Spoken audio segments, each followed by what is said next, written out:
What's going on, everyone? Thanks for tuning in to another episode of the Ducks Dish podcast. I'm your host, Max Torres, publisher and lead editor of Ducks Digest, covering the Oregon Ducks for Sports Illustrated on Fan Nation. We are back on the podcasting platform, I should say, after a bit of a hiatus. Got to take a little bit of a step back during the holiday season, which was much needed, and really got to enjoy that. But as you know, things don't ever stop. So we were still covering the Alamo Bowl and recruiting and the various storylines that come along with that. But that was kind of a long intro. I'm joined today on the podcast by Stephen Blanchette to talk some Ducks.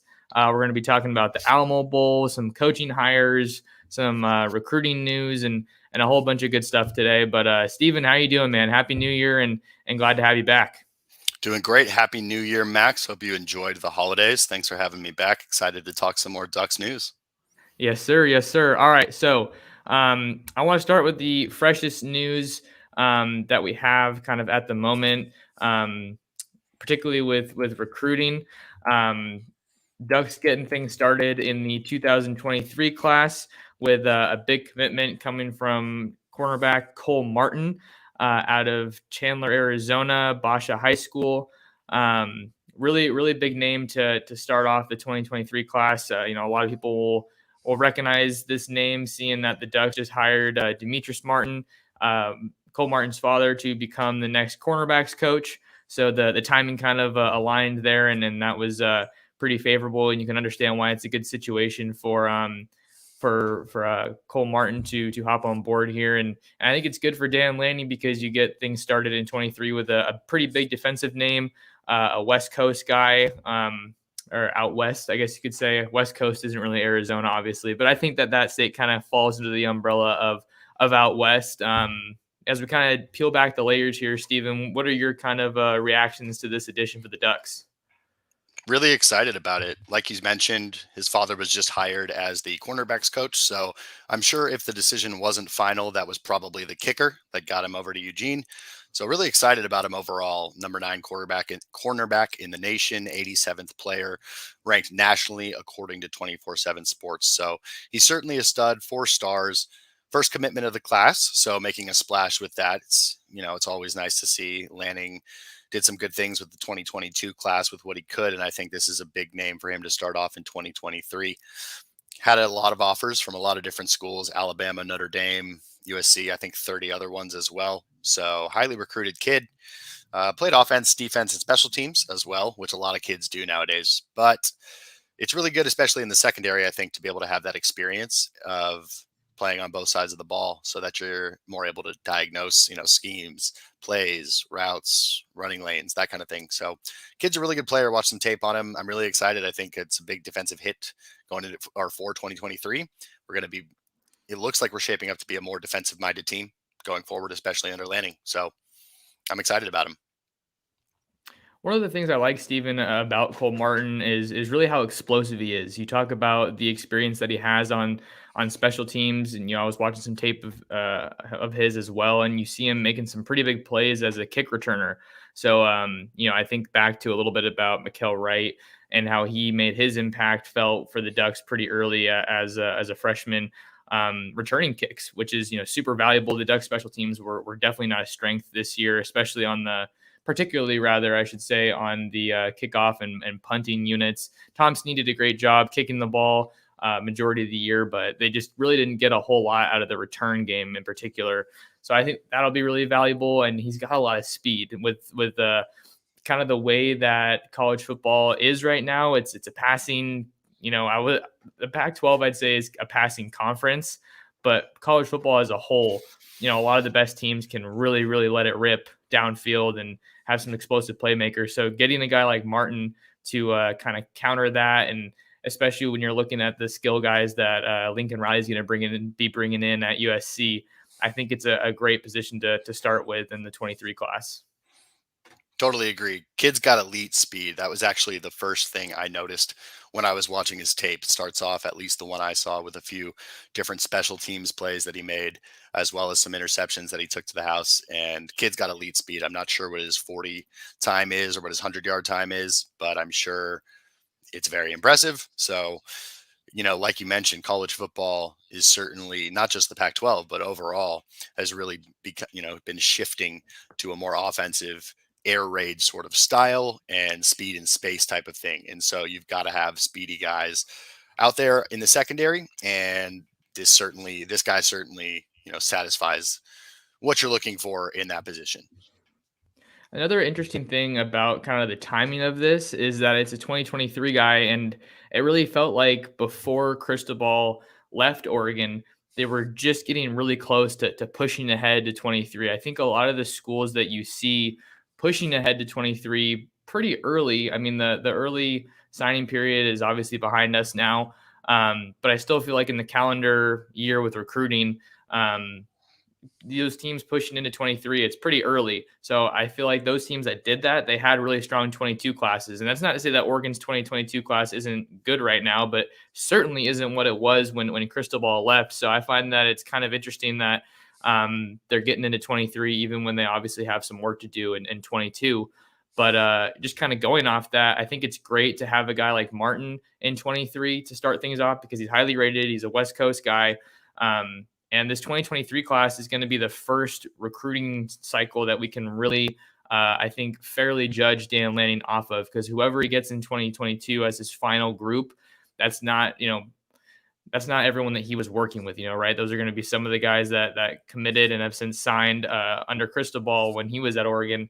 So getting his first true class off to a start like this, I think is really valuable. Yeah, I couldn't agree more. And with regarding the 2022 class, you're right. It's not like it's a bad class. It certainly took a little bit of a hit, but really, I'm impressed with what Dan Lanning was able to do in terms of salvage, what he was able to salvage from that class. And I think included in that is obviously the Seven McGee situation. I think you can include that, even though he's obviously not a 2022 recruit. But I sort of put that in the same boat. So with what he did with the 2022 class, and then this being his first recruiting hit for 2023, and like you mentioned, it is early. I'm very impressed, but also encouraged about what that 2023 class is potentially going to look like and what irons are in the fire, because it seems like from with what the situation was a few weeks ago with Cristobal leaving, to say that this whole situation was salvaged, I think would be an understatement. I think Lanning and the staff have sort of excelled with what they were kind of given to start. And there's still just about a month left before the final signing Yeah. period, if you want to call it that, in February. So they still have Yeah. even more time to do some work. And I think it's so big. This kind of transitions into our next point, Stephen, with him building out the coaching staff. It's big for him to do it when he has, because obviously, if unless you're living under a rock, you know that Lanning's going to be playing for a national championship, or the Georgia Bulldogs are rather, but he is still going to be occupied, helping hopefully, put the nice finishing touches on a really strong 2021 season with the Bulldogs. Just over a week from today, exactly, actually, is when that national championship is scheduled. But it's pretty tremendous that he's put together the staff that he has, all while still being the coach, the defensive coordinator for Georgia, and they got some pretty big names coming on board. I know that there are a couple that we wanted to talk about today. Still waiting for official confirmation, but it looks like things are definitely trending in the right direction as far as those new hires. Yeah, some like you mentioned, it's not official yet, but I think the Junior Adams hire is pretty much set in stone, right? So that's really exciting. Wilson Love also, I think, is going to be a really big hire, especially with how popular Aaron Feld was here around Eugene and around the program. So the coaching staff is pretty much filled out right now. Don't think there are really any vacancies except for potential behind the scenes analysts or that kind of thing. But it's really looking like overall a youth movement of sorts for this new complete Ducks coaching staff, which I'm excited about. I mean, talking about Lanning real quick in terms of him still being at Georgia, I was really pumped every time he got some screen time during the Georgia Michigan game. I was just very excited because you can tell how engaged this man is with football, how his players are locked in when it comes to their assignments and what they're supposed to be doing. And he recruited all these guys along with Kirby Smart, obviously, but he recruited all these guys, and there are some freak athletes on that team. So I just kept watching that game, sort of salivating, right? And being just kept thinking over and over. Mullins knocked it out of the park with his hire. So that game got me really excited. That screen time that he got during the Georgia Michigan game was definitely an exciting little bit. I saw another clip from the locker room. I don't know if it was like the halftime speech that he had, or it was. I think it was during the that Georgia Michigan game, just saying, show them that we're doing it different. Just really uh, awesome stuff to get his guys fired up. But yeah, you talk about the. Sorry, give me a second here. I'm getting ahead of myself. Um, that screen time that he got in the Georgia game, I think that was great. I saw some tweet about that kind of being some recruiting exposure for Oregon Yeah. because they had the Dan Lanning and then they had the little lower third under that and said hired as Oregon head coach on December 11th. So you got to think about how many people are tuning into those games. Obviously, a lot of recruits are watching these top teams play, and I don't know. I don't want to make more of it than it is. Obviously, he's not. It's not like he's coaching for the Ducks. Ducks are playing in that big of a stage right now, but Mhm. it's definitely some good things for Oregon, for recruits, for people that are trying to find out more about Dan Lanning to see that he's coaching in these big time games, and obviously he's going to take all that experience with him when he starts running the show in Eugene here. Exactly. And I think I wouldn't say it was a knock, but maybe some potential concerns, if you will, that some people had here in Eugene when Lanning was hired was his quote unquote lack of experience without being a head coach. And so you're right, the exposure of these big games, we knew he could do it.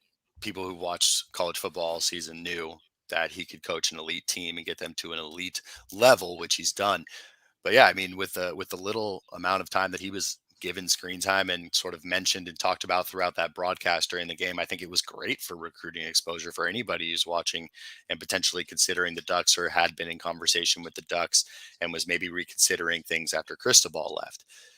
I mean, honestly, everything's been positive. I haven't thought anything negative that I've heard in terms of news with hires regarding Lanning and the staff he's building out. I think everything's I'm almost concerned I'm too excited about next year and might have a little too high expectations. Yeah, and I think uh I was talking to George Wrightster on one of my previous episodes of the Mhm. the Duck Dish podcast, and he had a really good point that goes to what you were saying about how some people are critical of the hire because of the lack of experience. You got to get it at some point. I can Yeah. understand that people maybe find comfort in hiring, say, someone like a Lane Kiffin who does have head coaching experience, but it's like Lanning said in the presser when I was sitting there front row when he got introduced. I think he addressed that point directly, saying, I know I'm a young guy and I haven't been a head coach before, but I'm looking at quality of experience over quantity of experience from my situation. Because at those press conferences, what are you doing, Steven? You're selling yourself. He's telling these fans and national pundits and everybody looking at him, hey, this is why I was the guy for the job. But I think it was kind of in regards to a question from Eric Scopel, one of my good buddies in the Oregon market. Why are you qualified for this? I think that was kind of his answer was along those lines. So he's done it at a high level as a coach before, and he had to get his shot eventually. And I think that I really like the youth movement, and he's obviously bringing in some really talented minds around him that have experience from a variety of levels, whether it be Adrian Clem with the Steelers. Um, That's going to be a as huge well. hire. I think Oh that's yeah, going to be absolutely huge, especially with Cristobal leaving and his connection with the big boys up front. Right. I mean, that was extremely evident, both with him being a player and as an offensive lineman and a former offensive line coach specifically for the Ducks when he was also a coordinator. So that's a huge thing. The offensive line, I think, is the most important group in football in terms of the success of a team, not position individually, but the most important group positional grouping. So I think that's going to be a huge hire for him. And honestly, wi- just to kind of piggyback on what we were saying about the lack of experience from Lanning, the other flip of the coin that Oregon fans were worried about was this job potentially being a stepping stone job, right? Well, giving him this opportunity this early on, as well as this really young coaching staff, I think ensures a little bit of longevity because this opportunity has been given to these guys. And there's probably going to be some loyalty coming back, especially if there's success. And you and I talked about it earlier too on an earlier podcast. If University of Oregon becomes a program that's a factory for hot coordinators getting jobs, you can't complain about that because that generally means it's incredible offense or on-field success. So if you have stability at the head coaching position and you're just churning out NFL coordinators, I'd love to be in that position. So everything kind of points to that longevity, which I would trade for lack of experience. Granted, you get the on-field success. Yeah, and I think that point also correlates with a lot of recruits, right? I've been covering Yeah. recruiting for a number of years now, and one of the points that I've kind of learned about a little bit more recently is the timing of those offers. We're seeing guys. I tweeted about someone getting offered by the Ducks yesterday. That's 2025 kid. I mean, I think that it's pretty early, and I think a pretty unique timing with that offer, but to your point, it's showing that faith. Who had faith in you, who had the confidence to give you that first shot. I think that that's going to be something that's really valuable here. And then Lanyon said that I'm confident this could be a final stop for me. Yep. Talking about he was joking about unless William Jewell College comes calling, but I love William Jewell College, but this is that big time offer that I was looking for, that premier brand and opportunity. So that was huge. I want to get back, Stephen, to what we were talking about with Junior Adams before we get too sidetracked. I think this is Yep. I think on the surface, it's certainly a good hire when you can steal from your rival. Obviously, DeBoer is bringing in his own staff over there, but I think the wide receiver position was a relative strength for UW. I think they kind of, when I think about their offense over the past couple of years, I think more about running backs and tight ends, but they do have some pretty good playmakers that are have been recruited by Junior Adams. If I'm looking at his all-time commits page here, two pretty good wide receivers in Jalen McMillan, who recently hit the portal. And then you're also looking at Roma Dunze, two 4-star guys. I believe they're both All-Americans coming out of high school. So, seeing that he's a young guy and he's proven that he can recruit, I don't think that should be the only thing that people value. I think that sometimes gets lost in the mix here when you're looking at the situation that Oregon's in with a young coach. You want to bring in a guy that can recruit and he has X's and O's success, right? That's what Mullins was talking about when he was laying out kind of what they were looking for in the hire. He said that they wanted to get a guy who can recruit and he is a good X's and O's coach. Cristobal could recruit like hell, but obviously we saw that he had deficiencies as a X's and O's guy and game manager from a head coaching perspective. So I think that it's good to see some recruiting prowess with Adams. And I think when you go from Washington to Oregon, just think of how much better of a brand you're selling. UW can say that they have a national championship, even though I think that there are definitely some asterisks there, and it's obviously super old. But I think if you're going from recruiting out of Washington to an Oregon, I mean the upside, I think the floor and the ceiling both get significantly higher for a guy like Adams when he's going to talk to these wideouts that he wants to come play for him at Oregon. Agreed. Yet another win over Washington, which is fantastic to see in terms of this get. But yeah, really savvy recruiter, known for that. And again, seems like this staff overall is built to really compete on a really high level on the recruiting trail, which is extremely important. But yeah, Washington, I think, had a pretty impressive receiver room. I think most of their offensive woes were due to the quarterbacks that they were working with. So I don't necessarily think that the lack of great production this past season for UW receivers was directly related with Junior Adams.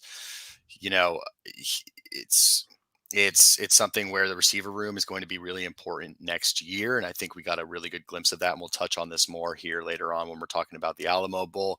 But I think seeing all three of those young guys get on the field together was really impressive, and their potential is super high. They've got super high ceilings, all three of them. So with Junior Adams being able to kind of get into that room and command that core group of guys, I think that's going to there's some real potential for the Ducks receivers to be a real problem for the rest of the Pac-12 next season. Definitely want to get into talking more about that wide receiver group as we get into the Alamo Bowl coverage here in just a little bit, Stephen. But I also wanted to talk about Wilson Love, another one of the big reported hires for Oregon, has since kind of been Twitter official with Love tweeting out a picture of the Oregon weight room earlier this morning. I think that was really big. But yeah, let's just talk about the importance of the strength and conditioning coach. I mean, you look at Aaron Feld. He kind of penned his goodbye to Oregon a couple days ago. He was a tremendous asset for the Ducks. I think when you just look at how those guys were looking physically on the field, that was a big advantage. I think people got skeptical of him, and maybe unfairly so, when they or experienced a tremendous amount of injuries this year. But I think overall, just you're looking at the level of the physique that these guys are coming in with, and then how the strength and conditioning team can just help take it that much of a step further. I think that's really big. And I've talked to guys, and believe it or not, the strength and conditioning coach is a huge part of the recruiting process, because that both the athletes and their families want to know how they're going to be taken care of. They want to know, like what Fel was saying, like we're doing everything for a reason, and we're doing it a certain way like this. We're taking care of these guys, and um, we've seen how important it is to have a guy at the helm that knows what they're doing in the weight room to get these guys' bodies ready. Because even if they don't play right away, the strength and conditioning staff gets those guys ready to go and really hit the ground running, maybe be it as a redshirt sophomore or their second season in college. Yeah, I mean, for any successful program, I think if you're talking player direct personnel, so guys who are involved more intimately with the players than potentially like a CEO type of coach, the strength and conditioning staff, specifically the head strength and conditioning coach, is I think probably the most important role, especially for the culture of a team. Coach Feld was obviously very, he was a big part of the culture that was built down here under Cristobal and Eugene. Very noticeable figure, great for the brand. I loved him. I do agree. I think he got some unfair criticism here towards the end there, but yeah, when it comes to time spent with the players, the strength and conditioning staff spends more than anybody else, and especially in the off season. And like you said, when someone's a freshman, maybe redshirting, so they're not going to be getting a ton of reps in practice with the first team. They're really their main contact with with the staff is that strength and conditioning coach. So for any successful program, I think it's an incredibly important position. Recruiting is obviously something that goes into that as well. I mean, look at pretty much any player who goes on Twitter and announces that they are either transferring or that they are entering the NFL draft. And you look at the list of people they thank. Guaranteed first or second person that they're going to be thanking is the strength and conditioning coach. It's also somebody where, let's talk about if there's a player who maybe thinks, is potentially thinking that they should get a little more playing time, maybe considering going into the transfer portal. They're talking to the strength and conditioning coach about that probably before anybody else, because again, they've got a more intimate relationship with them. They're in the weight room with them every day. They're growing as people and literally with their bodies with this coach. So it's an incredibly important hire. You can't miss on it. You really can't, because it's at the foundation of everything: safety, speed and efficiency on the field, strength.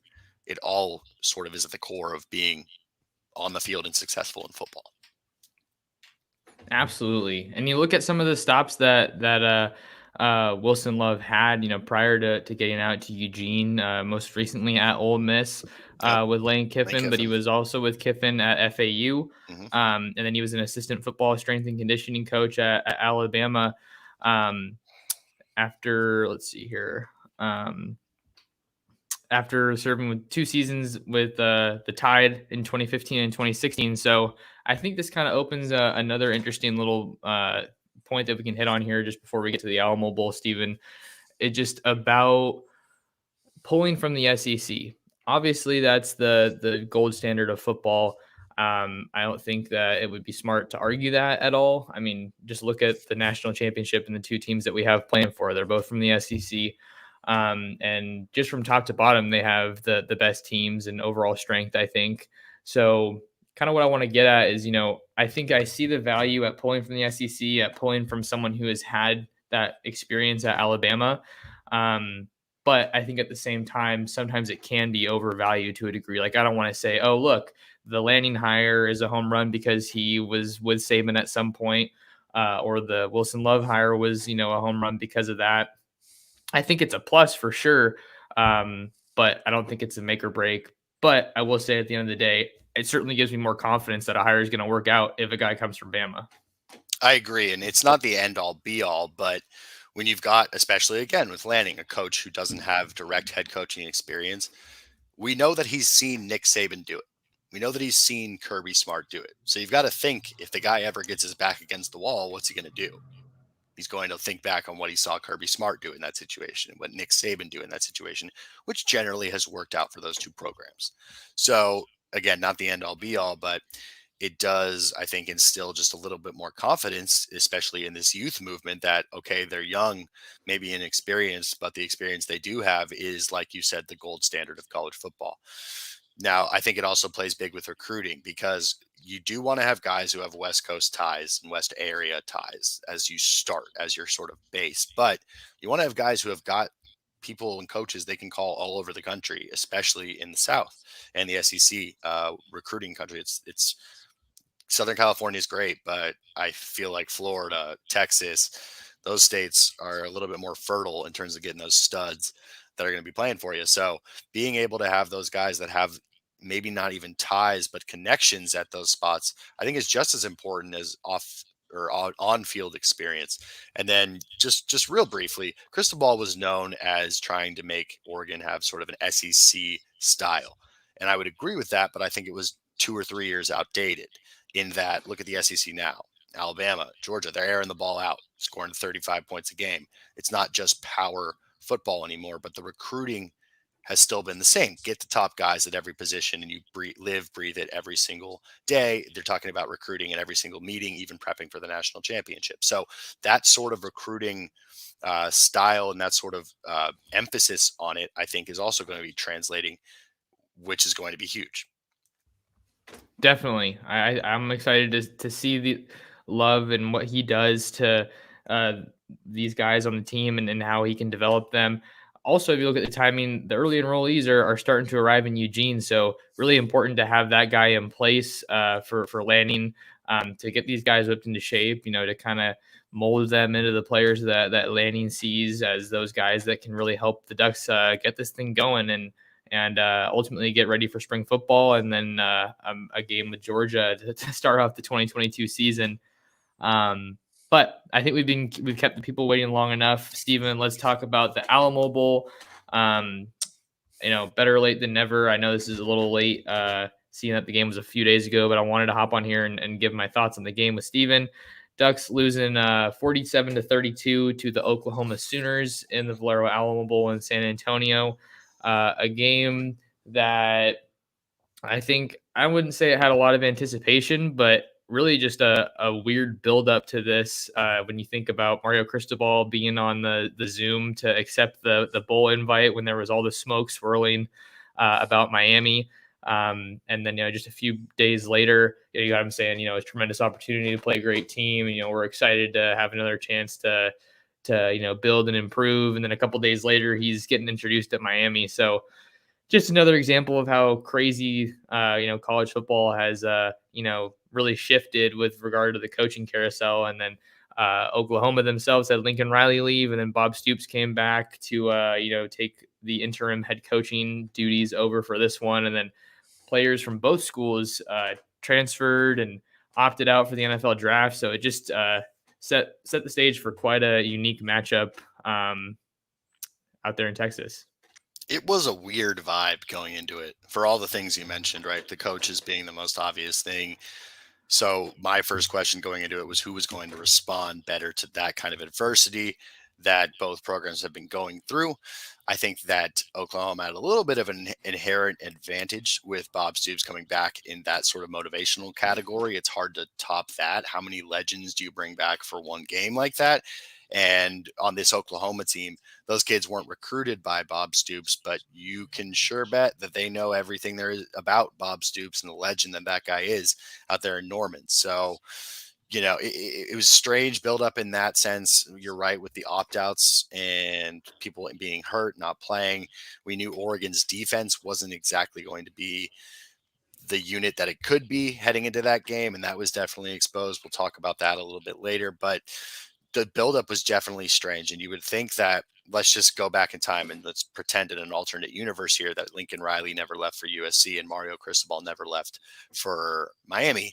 I think this game is huge. The buzz is so much bigger. It's two premier programs, especially of late in the college football era. That I don't know. I mean, I was very excited, obviously, regardless, but I think nationally it did not garner the attention that it generally would without all this smoke going around the past month. So it was definitely an interesting build up heading into that game and into kickoff. And Brian McClendon hit on that very point, Stephen. Going into this, he was saying, this we're not looking at this game like we're playing some chopped liver. I think is one of the quotations I remember him saying. Yeah, We have a yeah. chance to play Oklahoma. A matchup for these two teams that has given them some pretty notable games in their history. You think back to the Adrian Peterson days and some of the previous games that we saw between the Sooners and the Ducks. They were super entertaining. But the Ducks have a chance to get to 11 wins, ultimately fall to 10-4 to end the year. And for some reason, I guess I didn't really think it kind of hit me when I was reading one of Dylan Rubin King's articles. If you guys aren't following him at DRK Sports News, you're missing out. He's doing a bunch of great stuff for us. But I read one of his sentences when I was editing. It was about the Alamo Bowl. The Ducks lose 3 of their last 4 games to close out the season. And I feel like if I'm a Duck fan, or even if I'm involved in the program, like I'm a player on this team, I can't help but imagine that you're kind of finishing the season with a bit of a sour taste in your mouth, seeing that there were some really really good highs and some horribly low lows, and then to see Cristobal leave and things kind of unravel down the line the way that they did, certainly make it a tough pill to swallow for this team, I think. Yeah, certainly never want to go out losing a bowl game. It is your last game up until next fall. So you do have that sour taste in your mouth for a while. I will say, though, it seemed a little different in that, and we've talked about this before. I've sort of already, and I'm sort of ashamed to admit it, but I've already looked forward to 2022. I'm already kind of looking ahead. And I sort of had that mind state going into this game.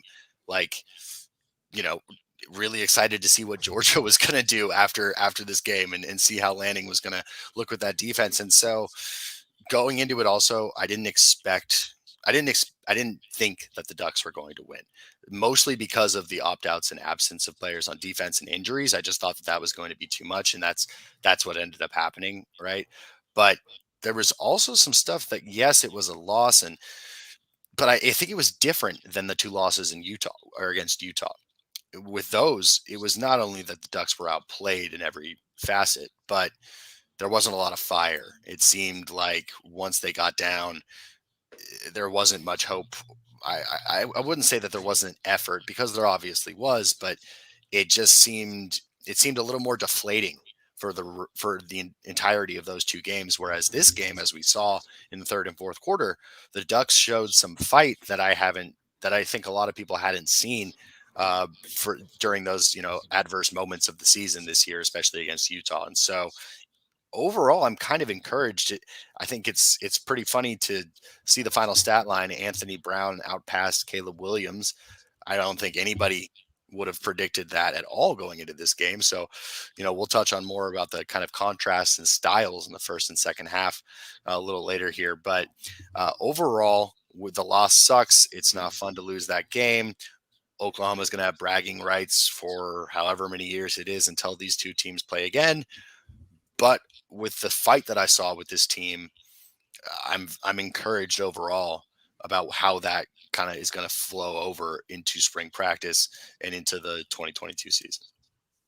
I like the point about the fight for sure. Just not totally rolling over. I think that it was kind of a tale of 2 different halves. It felt like, Verone McKinley was saying in the post game presser, I feel like we just needed a little bit more time. Maybe we string together one more stop, and then the way that the offense was starting to get things going a little bit at the end, maybe we're looking at only a 1-score game or even closer. But as we kind of get into the Alamo Bowl, here's some more. If you guys are here in the live stream, definitely go into the live chat and kind of let us know your thoughts on the game, any specific points that you want us to hit on, any questions that you might have that'll help us guide the show. Because at the end of the day, like I've said before, this is for you guys, for the fans, for the viewers, the listeners. And if you're listening, we're on YouTube at Oregon Football Max Torres.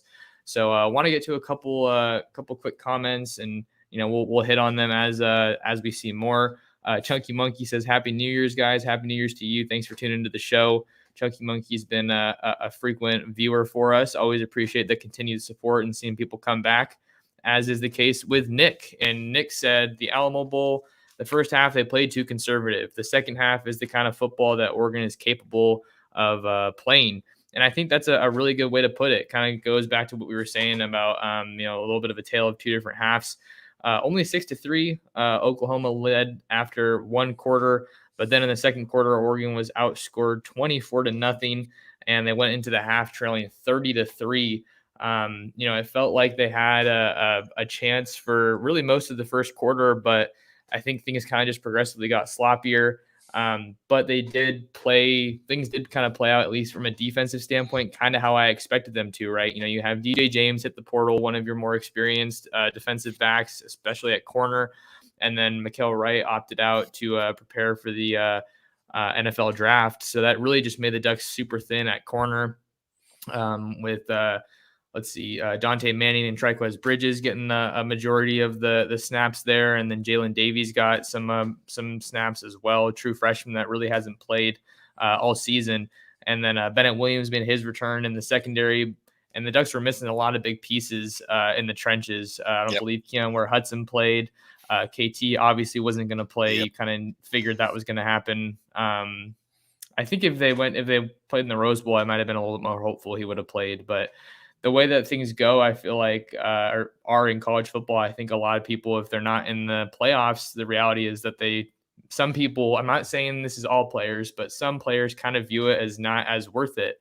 And everyone has different, beliefs on opt-outs and everything. And I'm not a player, so I feel like I'm not really at place to comment too much on opt-outs, because these guys are in position to make millions of dollars and become professional athletes. I'm just here to talk about it. But all that goes to say, Steven, that the Ducks were pretty depleted on defense. So I kind of more or less expected Oklahoma to run it up on offense. Yeah. Again, defensively, I really wasn't surprised in what happened.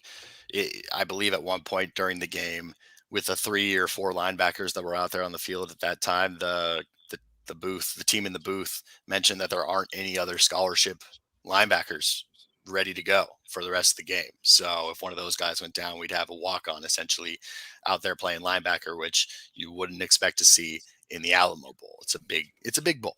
So that was the defense was incredibly depleted, but for me, it was almost a tale of 3 games in a 4-quarter span, right? The first quarter, 6-3, it felt a little bit to me Stanford vibes this year. Sort of got that. I thought it was going to be a close, definitely hit the under sort of game. And then bam, the second quarter happens and we just get blitzed, just get boat raced.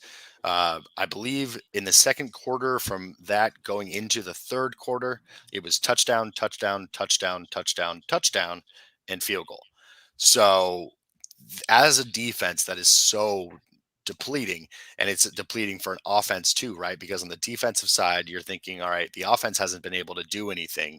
It feels like we're not going to be able to get any points, even if we do get a stop. And then the offense, you're thinking, okay, well, we need to be perfect, because if we happen to make a mistake and have to punt the ball or there's a turnover, we're going to get scored on. And so I think it's sort of infectious around an entire team once the defense isn't playing well. But again, it was to be expected. The third quarter and the fourth quarter, I was super engaged. I thought it was awesome. Again, they showed the fight that nobody rolled over. There were some big effort plays in the game. I mean, one that comes to mind was AB, I believe, was throwing the ball out of bounds, and out of nowhere, like a rocket, Seven came out of nowhere trying to make the play and almost made a catch. Seven McGee almost made a catch on that play. So it was just crazy to see him finally throw the ball in the second half. Max, I'm really curious to get your thoughts on what it was like to finally see some air under the football and success. They were successful with it. It's not like AB was missing these throws after they started to finally air it out.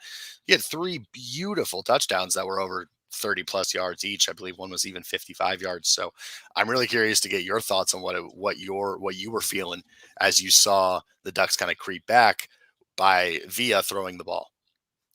That's what I think a lot of fans were thinking, Steven. As far as my perspective, I found myself asking, where has this been all year? Same. Right? I mean, and how can you not be asking that? But I think that goes back to a point that Nick Batty, in his takeaways. This Joe Moorhead offense looks totally different without Mario Cristobal at the helm.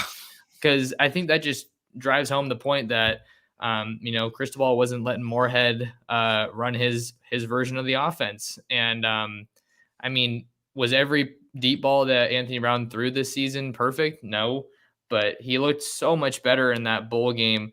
And I also just got to think, for him mentally, playing through all the criticism this year, he was probably just looking at it like, hey, this is one more one last shot to show what I can do. And I'm really happy with the way that he, left it all on the field. He was talking about playing through injuries the whole season. There were definitely some mistakes in that Alamo Bowl that were kind of head scratchers for me, as has kind of been a pattern this year. But just from a passing standpoint and having the confidence and the boldness to take some shots downfield, that was really, really refreshing to see. But kind of like I was saying, with the whole where has this been all year, it kind of leaves a little bit of a mixed emotions, because it's like, wow, this was so great to have it for this game, but what could have been. I think that regard kind of leaves it with something to be desired. But I think with those deep shots that he was taking, I think my favorite one was probably the touchdown to Troy Franklin, just because it was a pretty solid throw by AB, and then just to see Troy Franklin, like that play, like Troy Franklin had a lot of good plays the whole year, I think. But just because of the way that the offense was limited, a lot of them came on short intermediate routes, screens. Yep. And like you see a play like that, and okay, that's why we brought a big time receiver like him to Oregon. You see some of his abilities, which I think is awesome. He's a really talented wideout. And then to see Dante Thornton, for him to get that wide open on that long touchdown run, that speaks to not only his get off the line and, getting away from his defender, and just the speed that he has.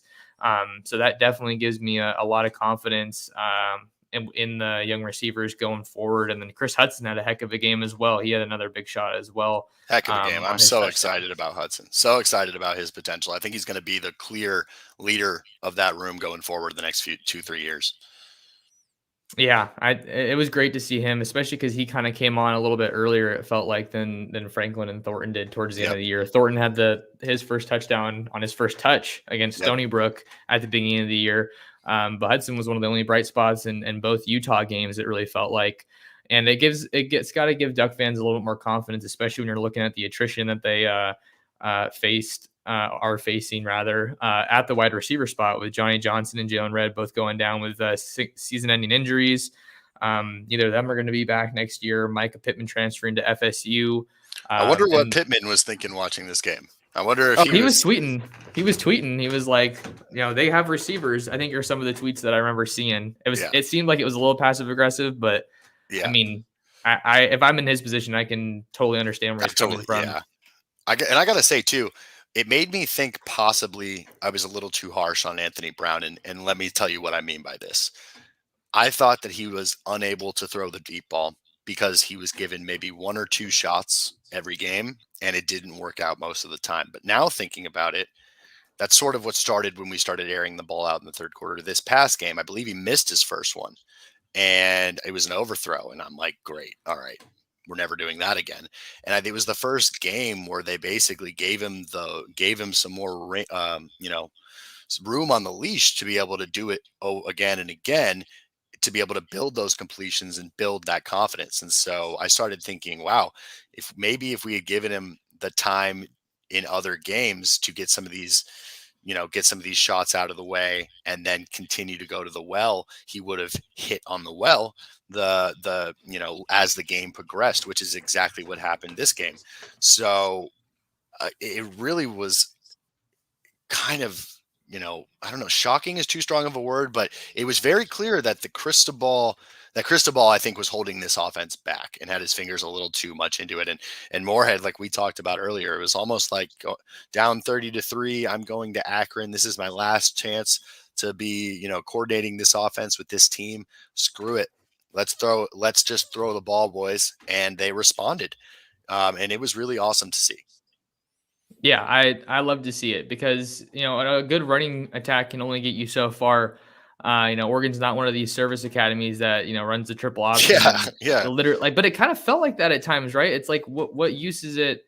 Not what use is it? I shouldn't say that. Let me backtrack. But like their passing offense was just so pedestrian all year. It felt like at times there was a running back playing quarterback. Let's be honest. It felt like there was a running back playing quarterback, and it was a disservice to Anthony Brown. I mean, it's only one game, but I mean, seriously, he looked like two different players after he connected on that first deep shot. It was like he was just locked in. Like statistically, his best game of the season, I'd say. And Oklahoma's, I mean, they've had defensive problems the past few years that have been exposed on big stages. We all know that, but they're certainly no schmucks on defense. And so, yeah, it was, I don't know. I was happy to see it. I was a little melancholy in the sense of what could have been, right? But yeah, overall I thought it was really good to see, and I'm glad Moorhead did it, because if they didn't do that, if they had continued to pound the rock, it would have been 60-6. It would have been such a bad, showing in terms of the overall score. And there was even a point in the second half there, Max, where I started doing the football math, right? 2 scores. Okay, we get a stop now, get another score. There's about 8 minutes left, blah, blah, blah. You start doing your football math, right? Where if everything goes the right way, this will happen. Almost never happens the way you want it to. But when you start doing that football math, you think you're genuinely back in the game. Whereas in the beginning of that game, the first half, it was over. So it was really encouraging second half, honestly. Yeah, I think that's the point that we kind of keep getting back to. Really refreshing to see AB, air it out to end his career as a Duck. Got a couple questions and comments here that I want to get to. Coming from Adam Walsh, his question is Dillingham on site? I noticed Wilson Love is. Go Ducks. Yeah, Dillingham is on site. I actually got to meet him before one of the last pressers that Brian McClendon had before the Alamo Bowl in Eugene. So he kind of came and got to meet a lot of the reporters that were there. Got to shake his hand, which was cool. Super young guy, as you know, as we all know. But seemed really nice. I think he shook some hands for people who weren't even I didn't even recognize in the Oregon media. Like it was just maybe some fans or locals that were passing through. So maybe that's just speaks to kind of the guy he is. But super nice. He is on site. And looks like he's getting to work doing some recruiting, sending it. We're seeing a lot of offers coming out that are citing him. So definitely valuable to have him on site in Eugene and able to work with these guys while they wait for Lanning to wrap up at Georgia. Oh yeah, totally agree. I mean, I think that the youth movement with him being 31 years old, uh, it's going to be huge for the team. It's going to be exciting in terms of recruiting. Um, and everything I've heard and read about Dillingham is that he's a stud. He's obviously a very young guy, but he's got really good experience. He's worked with Bo Nix, so I think that's going to be an interesting, storyline that comes out of spring and fall camp. So yeah, but he's on site. He, like you mentioned, he's already recruiting. Like there is offers that are sort of tied to his name already. So yeah, everybody on the staff seems to already kind of be hitting it and hitting it hard, while Lanning is sort of doing the de facto two coach role. Yeah, absolutely. Let's see what the next question was here, coming from Andrew. Thanks for the question, Andrew, and for tuning in. Andrew said, I'm so terrified of Bo coming and setting Oregon back another 3 years. Ty has earned his spot. I hope they don't let some washout take his spot. Yeah, this is going to be pretty much probably the biggest talking point for Oregon football, other than recruiting. Heading into next season, heading into the spring. I think I definitely see where you're coming from with saying that Ty's earned his spot. A lot of people thought he should have been put in at multiple times throughout the year. You look at particularly those Utah games when there was no chance that they were going to win. I think it made a lot of sense to bring him in. I thought that this Alamo Bowl would be the best chance to see him. Same. Particularly because if I'm looking at some of the reasoning that maybe he didn't play, this would have been his fourth game of the season, so he could have held onto that red shirt. If he played in some of the earlier games, he wouldn't have been eligible for the Alamo Bowl if he wanted to eligible to hang on to that red shirt, right? So I think Ty's definitely done his time, but so have all these other guys. I mean, you look at Robbie Ashford and Jay Butterfield; they were both here before Thompson, so they're obviously chomping at the bit and they want to get their fair shot at the starting quarterback job. So I think that bringing in Bo Nix is a move I ultimately liked, because I think that you need to, kind of give yourself a floor as an offense and have a guy that can, you can turn to. Let's say Ty Thompson does get the job, or any of these other young guys get the job. If anything happens to them, if they get hurt throughout the season, you're just find yourself in the same situation, turning to another freshman that really hasn't played any college football.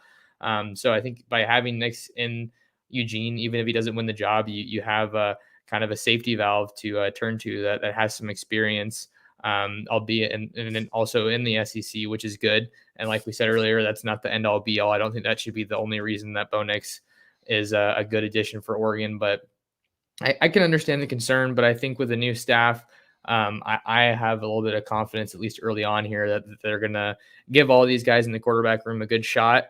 And, the best guy is going to get the job. And I could see why a lot of people want to see Ty, finally get the reins. Yeah, I mean, people who have watched me, our videos know how on the Ty Thompson train I am, and I have been since he was a senior in high school. So I think that I'm encouraged, one, by Ty's response to all of this, right? And he's been tweeting out stuff every time there's been some sort of Bo Nix news. It was whether it's 10 toes on the ground or just, a heart and a duck emoji. Just he seems committed to the program, obviously confident in his abilities to win a job, which is what you want to see. You don't want a quarterback who, at the first sign of trouble, especially a young one, is going to leave. You want him to be looking forward to that competition as opposed to running away from it. I think thinking more about this, as I was again worried about it too. Bo Nix coming in immediately, I was a little worried, but I think it's an insurance policy for Lanning when it comes down to it, because we don't know what these three quarterbacks look like. We know the hype around them, but we don't know. They don't have enough on-field experience and reps for us to be able to make an accurate prediction of what their skill set is going to be on the field. Now, I think with Bo Nix coming in, is if the worst case scenario happens, i.e., Thompson, Butterfield, and Ashford, all three of them aren't exactly ready or would be the best option for the Ducks to go on a run for 10, 11 wins plus and the playoff, then Bo Nix is a perfect person to slide in there where you don't have any drop off from the season before. So as an insurance policy, I think it's great. And if it was a guy who doesn't seem as confident in his abilities as Thompson seems to be, I would be a little more worried as well. But yeah, I think it's going to be an awesome competition. I'm really looking forward to that aspect of camp and what comes out of that. Now, I do think at least one of them is going to leave. I don't think Ashford, Butterfield, and Thompson all stay with Knicks next year, and we have them four on the sideline, or them four in the quarterback room. I think one of them is going to leave, but I'm really excited to see what the competition is going to be. And I think overall, this is going to push that room to be more successful and this team to be more successful. And let's say Bo Nix doesn't win the job and something happens to Ty Thompson. Who else would you want as your backup quarterback than the guy who's just been starting at Auburn for the last 3 years? I think it's awesome. Plus, he's got a relationship with Dillingham already. So it's not like it's going to be somebody learning a completely new playbook and new terminology and all that stuff. So now, the more I think of it, the more I think it's a positive development for the Ducks, assuming Thompson and the rest of that quarterback room is open to the challenge. Yeah, and they gotta get a fair shot, and they're definitely owed that. I think another part you talk about not knowing what the quarterback room looks like.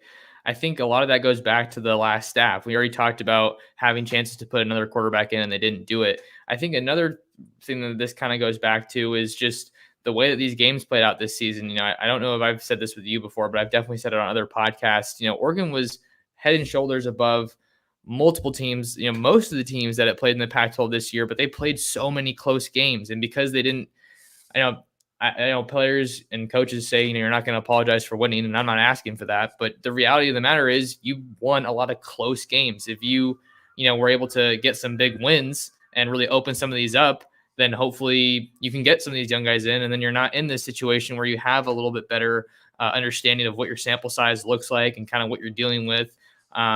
But at the same time, Dillingham is a new addition to the staff. So, he doesn't know what any of these guys look like in his offense. And like you were saying, he has some idea and some familiarity with Nix, which will obviously help the situation.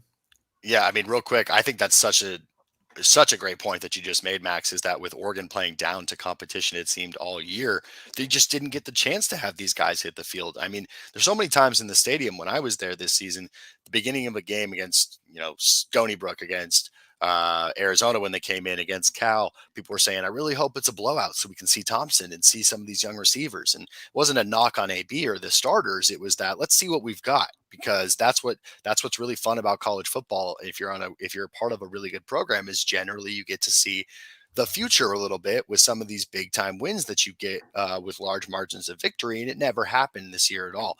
So yeah, it was interesting in that sense too, because we truly don't know what we have. We really don't, and we weren't given the opportunity to. So I think that's a really fantastic point that is really important to keep in mind in terms of the Bo Nix, because not only does Lanning not know from him not recruiting these guys, but he doesn't have any tape to go off of. It's not like he's looking at practice film. He's at Georgia, so it's definitely an interesting little wrinkle. I think that's a really good observation. Yeah, I appreciate it. Yeah, and it's it's just a reality of the situation, and that's where the Ducks find themselves at. And I think that the fact that that they were playing down to their competition a lot in those situations, speaks to the offense being hampered by Cristobal to a degree, and just how they have some more work to do, and how they have, they got to build out some depth at a variety of positions. Um, we have one more question and kind of some news that I wanted to talk about with returns and whatnot before we get out of here. So let's get to this question from Simeon to Big Screen. Thanks for the question. Thanks for tuning into the show. What value do you feel it has for Oregon by having Lanning coaching in a national championship game? I feel like it's huge. Yeah, I mean, Stephen, we were talking about this earlier. I think it's definitely valuable for a variety of reasons, but getting a guy who has that championship experience and he knows what the pedigree looks like. I think even if Georgia doesn't win, I think that you can still say you're getting a guy who has, that championship pedigree because he's around programs that have gone to the highest level.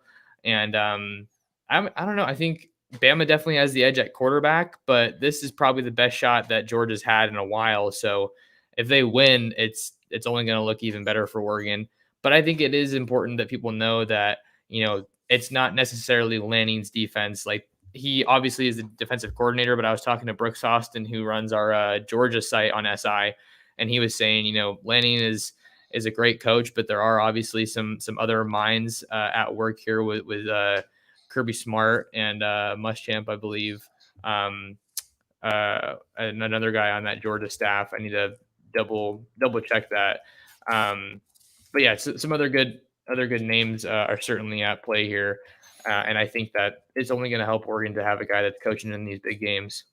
Yep. Any type of exposure, I think, in a stage like this is important for people watching, for recruits.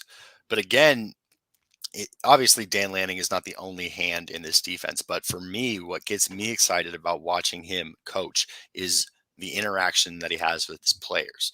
You watch him talking to his defense, and they are zeroed in. They are hanging on every word this guy says, and this guy is fire. He's sweating. He's got the play chart coming off his hip. He's got his wristband on. He's locked in.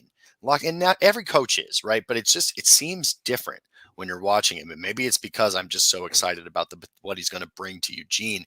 But again, that was the coolest part of that Michigan and Georgia game to me. It was almost what I focused on most. Was every time Lanning was on the screen, I'm like, God, I'm so excited we got that guy. I'm so excited that guy's going to be in Eugene. And it's going to be amped up even more on the national championship. Every storyline is amped up in the national championship. It's certainly going to be talked about by the broadcast booth. I'm sure if he gets any interview time prior with any of the, big names at ESPN, that they're going to be asking him about what made him leave Georgia, what it's like focusing on Georgia and the Ducks job at the same time. What I'm getting at is that it's always going to be coming back at some point to a comment about the Ducks, and that's what you want. So you want that recognition. And so I think it's huge that he's going to be getting some exposure. I think it's big for the program. And again, I just love seeing it because you do get an insight into what you're going to be getting on the sidelines next year in Eugene, and I love it. Absolutely. Yeah, no, I'm definitely echoing all those points. And then one of the other big name I was looking for was Glen Schuman, another big guy, brilliant football mind on that defensive staff for Georgia. So I think that was obviously pretty beneficial to have them. And then okay, yeah. So it looks like Will Muschamp is another one of the co-DCs on that staff Yep. with Georgia. Just to kind of wind down here, Steven, I think some of the other big NFL draft news that we kind of got, basically the entire offensive line is coming back for 2022, which is great. Can't wait. Can't wait. That's huge. Got Sala. He announced before the game that he'd be coming back after initially declaring for the draft, so that's huge. Stephen Jones is coming back as well, even though he wasn't one of the guys that played as much football for the Ducks. But he definitely came in and got a lot of snaps once Ryan Walk got hurt. Ryan Walk also announced that he's coming back. Yep. So everyone's going to be back on that offensive line as of right now, except for George Moore. Those guys that we saw kind of starting to solidify themselves really as that main five, which I think was one of the biggest differences between the start of the season to the end, was really starting to see some more continuity along that offensive line, which I think is good for any team. 100%. Again, like I mentioned before, the offensive line to me is the most important unit of a successful football team, and the cohesiveness of that unit really determines the success of at least the running game and quarterback protection, obviously. So it's hugely important to me having all these guys back. And with line play, I think experience is more important at that position than at other positions, just because the technique aspect is so important, because you've got different types of people with different athletic abilities. They're all big guys, but when you're talking about guys on the line, you need them to be able to have impeccable technique to be able to make up for deficiencies in speed and size that oftentimes come up when you're playing against those big guys in the trenches. So that cohesiveness that is built over 4 years, plus the technique 3-4 years with these guys together, is huge. I was extremely pleased when I saw that news. It's to me, that's one of the most important things that has happened so far in this very young offseason, is that these linemen are all coming back and running it back.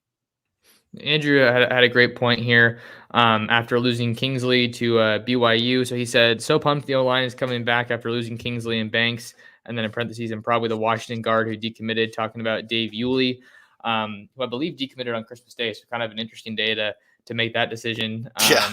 Merry Christmas. Yeah. Yeah, I feel like I'm fairly confident that he's probably not going to be coming back in the fold when you're looking at Cristobal going out to Miami, and then Mirabal changing his bio to reflect that he's the new offensive line coach at Miami, like a lot of us expected. I know that USC was heavily involved in that recruitment prior to Yulee committing to Oregon, so I wouldn't be surprised if he ended up at USC. But that just goes back to the point, kind of like we were making earlier about the receivers and how they're really poised for a great year. I Yep. think the attrition that we're seeing along the offensive line on the recruiting trail, it's big to have these guys coming back, and then you also have Michael Wooten signed in the 2022 class.